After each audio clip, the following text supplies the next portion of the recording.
মাছ ধোয়ার একটা মেশিন পেতাম তাহলে আমার কাছে মনে হয় কষ্টটা অনেক বেশি আমার বাসায় কমে যেত, আমার জন্য বা আমার হেল্পিং হ্যান্ডের জন্য। রান্না করতে গেলে এই মাছ ধোয়ার মেশিনের কথা আমার খুব বেশি মনে পড়ে। এত এত মেশিন আবিষ্কার হচ্ছে, মাছ ধোয়ার কি কোনো মেশিন এই বাংলাদেশে বা বিশ্বে আবিষ্কার হয়নি? যদি মাছ ধোয়ার একটা মেশিন আবিষ্কার হতো বা কারো জানা থাকতো বা কেউ আমাকে অ্যাড্রেস দিতে পারতেন যে অমুক জায়গায় মাছ ধোয়ার একটা মেশিন আছে, তাহলে আমি মনে হয় সবচেয়ে উপকৃত হতাম।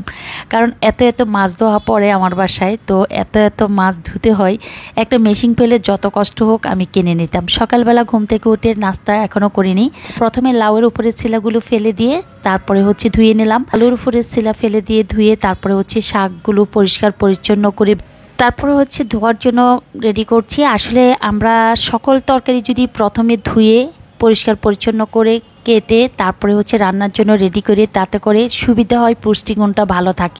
আর আমাদের যে বাস্তব লাইফ, যে হুলস্থুলের যে একটা লাইফ আমরা কাটাচ্ছি, যে যত তাড়াতাড়ি পারি যত তাড়াতাড়ি কেটে কুটে ধুয়ে পরিষ্কার করে রান্না বসানো, আবার রান্না বসানোর পর রান্না কমপ্লিট হয়ে তো সবার সামনে দেওয়া।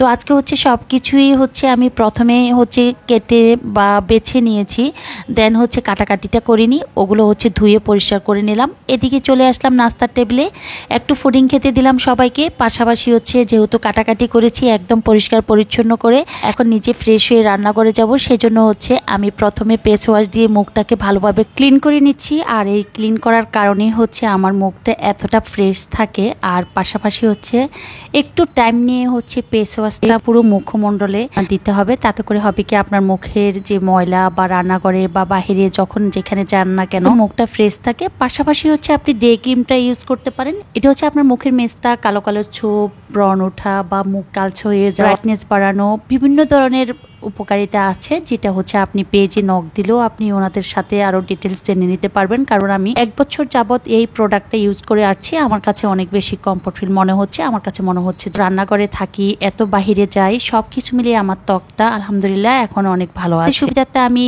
আমার পেজের উপরে যে ক্যাপশন দিব, ক্যাপশনে হচ্ছে পেজের লিঙ্কটা দিয়ে দিব, আপনারা যোগাযোগ করে আরো ডিটেল জেনে আপনারা এই প্রোডাক্টটা নিতে পারেন নিশ্চিন্তে। তো এদিকে হচ্ছে সবাই পুডিং খাওয়ার পর্বটা কমপ্লিট করা হচ্ছে, আর আমি হচ্ছে রান্নাঘরে চলে যাব। সেদিকে হচ্ছে আমার মন যে কখন আমি রান্নাঘরে যাব, যেহেতু মুখটাকে ক্লিন করে নিলাম, এখন হচ্ছে আস্তে আস্তে রান্নাঘরের সকল কাজগুলো নিজে হাতে নিজের মতো করে নিজের পছন্দ অনুযায়ী পরিষ্কার পরিচ্ছন্ন করে নিব। তো প্রথমে হচ্ছে আমি বেসিনটাকে ভালোভাবে পরিষ্কার করে নিয়েছি, আর এখন হচ্ছে বেশি করে পানি দিয়ে তারপরে হচ্ছে শাকগুলোকে ভাসা ভাসা অবস্থায় উপর থেকে উঠিয়ে নিব, নিচে যেন ময়লাটা পানিতে থেকে যায়।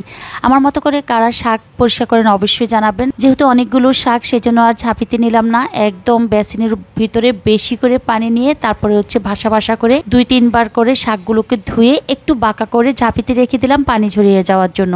পছন্দ অনুযায়ী কাটছি, আমার কাটার সাথে অনেকের কাটার মিল হবে না, কারণ এক একজনের তরকারি কাটার স্টাইল এক এক রকম, এক একজনের রান্নার স্টাইল এক এক রকম, এক একজনের মনের অনুভূতি বা রান্নার সিস্টেম এক এক রকম। এই জন্য আমি প্রথমে সরি বলে নিচ্ছি, আমার কাটাকাটি নিয়ে আরও দ্বিমত থাকতে পারে, সো সরি। এই জন্য আমি আমার মতো করে কাটছি, আমি আমার মতো পছন্দ অনুযায়ী কেটে নিচ্ছি। এটা নিয়ে কোনো কমেন্টস করবেন না। যদি পারেন কোনো প্রশংসনীয় কাজ যদি আজকে আমার ব্লগে থেকে থাকে, প্রশংসনীয় কাজ নিয়ে একটা হলো কমেন্টস করে যাবেন। আমি চেষ্টা করি ছোটোখাটো করে অল্প করেও রিপ্লাই দেওয়ার জন্য। আসলে এত এত ব্যস্ত থাকি আর এত এত ব্যস্ত লাইফ পার করছি, অনেক সময় কমেন্ট দেওয়াও সম্ভব হয়ে ওঠে না। তারপরেও চেষ্টা করি যারা এত কষ্ট করে কমেন্টস করেন একটা হলো রিপ্লাই দেওয়াটা উচিত, কারণ যারা কষ্ট করে কমেন্টস করেন তারা একটা রিপ্লাই আশা করেন যে আমাদের থেকে, যে একটা রিপ্লাই করলে ভালো লাগে বা কমেন্টসের রিপ্লাই দেওয়াটা উচিত আমাদের। মন থেকে আমি সরি বলে নিচ্ছি, যখন কমেন্টস করতে পারি না নিজের কাছে খারাপ লাগে, চেষ্টা করি যে প্রত্যেকটা কমেন্টসের আনসার দেওয়ার, কিন্তু হয় কি হয়ে ওঠে না। তো তারপরও চেষ্টা করব আজকের অনেকের কমেন্টসের আনসার দেওয়ার জন্য যারা আজকে আমার ব্লগে কমেন্টস করবেন। আর শাক কাটাকাটি হচ্ছে কি বটিতে শাক কাটলে বা হাতে যখন রান্না করি, যে রান্নার জন্য যখন শাক রেডি করি তখন হচ্ছে হাতে কেটে কেটে আমি শাকটা কাটাকাটি করি, আর যখন ভাজি করি তখন হচ্ছে এইভাবে তাড়াহুড়ো করে ছুরি দিয়ে হচ্ছে আমি কেটে ফেলি। রান্না করার আগে যদি আপনি কাটাকাটির কাজগুলো কমপ্লিট করা যায় বা হচ্ছে ধোয়া পরিষ্কার করার কাজগুলো যদি কমপ্লিট করে ফেলা যায়, রান্না করাটা আমার কাছে মনে হয় যেন 10 মিনিটের কাজও মনে হয় না, জাস্ট হচ্ছে চুলায় দেওয়া, সিদ্ধ হয়ে যাওয়া, নামিয়ে ফেলা। তো এই জন্য আমি সকল কাজ সবসময় চেষ্টা করি যে এই শাক কাটলাম তো শাক বসিয়ে দিলাম, আবার লাউ কাটলাম তো কিছুক্ষণ পরে লাউ বসিয়ে দিলাম। ওভাবে না করে আমি প্রতিটা ব্লগে আমি শেয়ার করেছি সকল কাজ গুছিয়ে যখন আপনি কাজ করবেন বা শুরু করবেন রান্না, তখন দেখবেন যে হরেক রকমের রান্না থাকলেও এক নিমেষে আপনার রান্নাগুলো দ্রুত কমপ্লিট হচ্ছে এবং সুন্দরভাবে আপনি কাজগুলো শেষও করতে পারতেছেন। তো এদিকে হচ্ছে মোরগ দিয়ে হচ্ছে আমি আলু দিয়ে রান্না বসিয়ে দিয়েছি, আর হচ্ছে শাক বসিয়ে দিচ্ছি। পেঁয়াজগুলোকে বাদামি কালার করে তারপরে হচ্ছে লাল শাকটা ভাজি করছি। লাল শাক ভাজি বা শীতের প্রথম লাউ, লাল শাক ভাজি, ফুলকপি, এই তিনটা জিনিস মনে হয় অমৃতর মতো লাগে বাসার সবার কাছে। কার কাছে কেমন লাগে আমি জানি না, আমার কাছে মনে হয় এটা বেস্ট একটা খাবার। ওয়েদারটা অতিরিক্ত গরম না, অতিরিক্ত ঠান্ডা না, সুন্দর একটা ওয়েদার, সুন্দর একটা মন মানসিকতার মাঝে হচ্ছে খাবার দাবারগুলো আমরা করছি বা বাঙালিরা এই শীতের সিজনে করে যাচ্ছি।